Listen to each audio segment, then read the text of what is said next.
Alright, so I made a video and I felt like I rambled on and on about the stuff I have, how much it costs, when I got it. And I kind of missed the entire point. I got just into this rabbit hole of just, I didn't feel like the information was super helpful to you guys. So I'm going to try and redo it and be much more succinct. This is a quick vlog about just how to build up your studio. One of the most inspirational things I ever saw was the keynote that Jason Graves did a couple of GDCs ago. I don't know if it was 2 years, 3 years, 4 years, 17 years. At some point, Jason Graves did an awesome keynote. Maybe it wasn't even a keynote, but it was a great lecture. And one of the things he did that I thought was really impactful was he showed his studio at different stages. He talked about his career, how he built it up, how he got to where he is now. And about the third picture in was a studio that looked very similar to mine as far as like makeup, what type of things it had in it, all that type of stuff. I was like, that looks like where I work right now. I mean, my home studio, not my work studio. And that was very inspirational to me because it showed, okay, well, this guy did it, and he didn't have like amazing gear at the time. He had good gear, but wasn't anything like where you Google studio pictures and you just drool on the computer monitor because they look so amazing. Now his current studio is freaking awesome, and he's earned it, and he's gotten to that point, but he paid his dues. So why am I saying all this? The reason being is when we're starting off in this industry, it's very easy for us to feel like, oh, I have to have an amazing top-line studio to impress clients and to be able to do good work. And that's hogwash. First off, clients don't give a rip about your studio. They really, really don't. They care about how is your audio.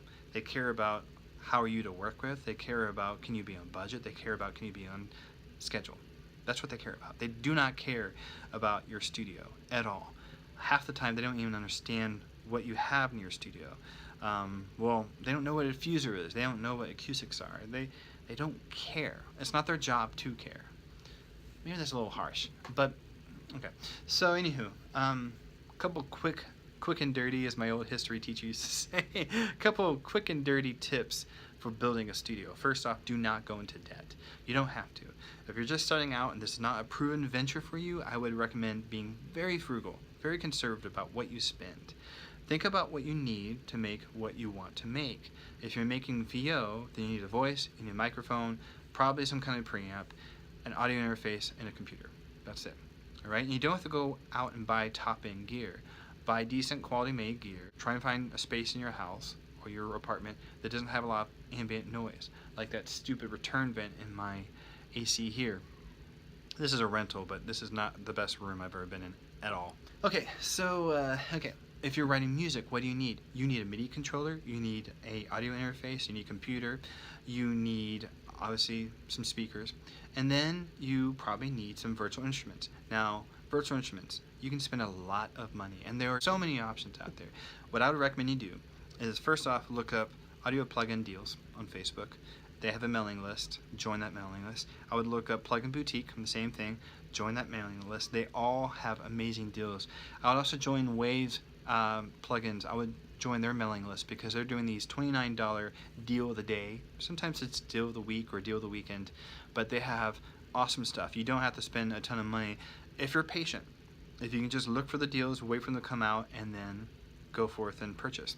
The other thing I do is I wait till Black Friday. I don't buy anything for anyone else on Black Friday. I buy for me. That's what the season is for, right? Buying for yourself. I buy a whole bunch of stuff on Black Friday. The reason why that works is because, first off, I'm almost done with my year as a company, and so I know what I've earned for the most part, and I know what I've spent again, and so I can talk to my CPA and say, hey, this is my earnings so far. About 2 months ago for the year, this is what I've earned, and this is what I've spent so far, so what's my tax liability right now, if you had to estimate it out? And my CPA will respond and say, okay, well, you could probably spend this much and defer or offset some of that tax liability, and instead of giving that money to the government, you're keeping it and investing it in your company. That's a great thing. Try and do that. The other thing is be willing to work with what you have. I'll give you a real life example, and this is a little bit embarrassing for me to admit, but real quick. The acoustics I have on my walls are not great at all. They're not. In fact, when I saw the size of the bass traps, the corner pieces basically, I was a little discouraged. I was like, man, these are super tiny. But I didn't have a lot of money. See, right now, with 2 kiddos, one being special needs, having moved 4 times in 3 years, is that right? No, having moved 3 times in 4 years, money is just tight. And my older son has some therapies that cost a lot of money and everything like that, so I'm having to be very frugal about, well, this is what I can afford to do, that type of deal. So I got these, and the other thing I'm going to be doing is I'm going to be building my own. Now, I'm not super handy, but my dad's great with the tools. He's very, very, very knowledgeable.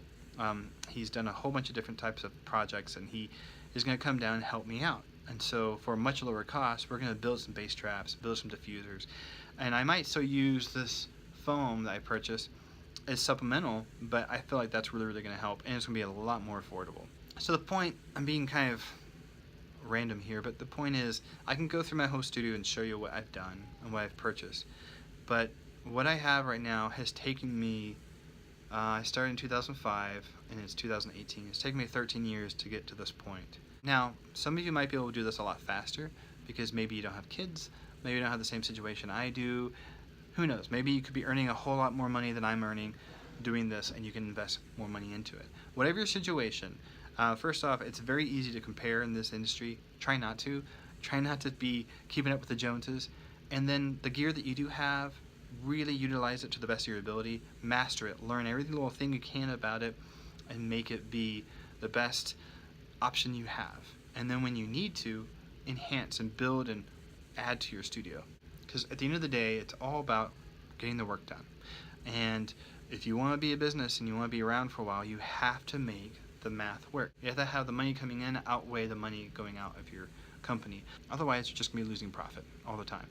And that's not sustainable. And I'm assuming you're watching this vlog because you want to learn how to make this a sustainable thing, not just, hey, I want to go out and buy the best things you can.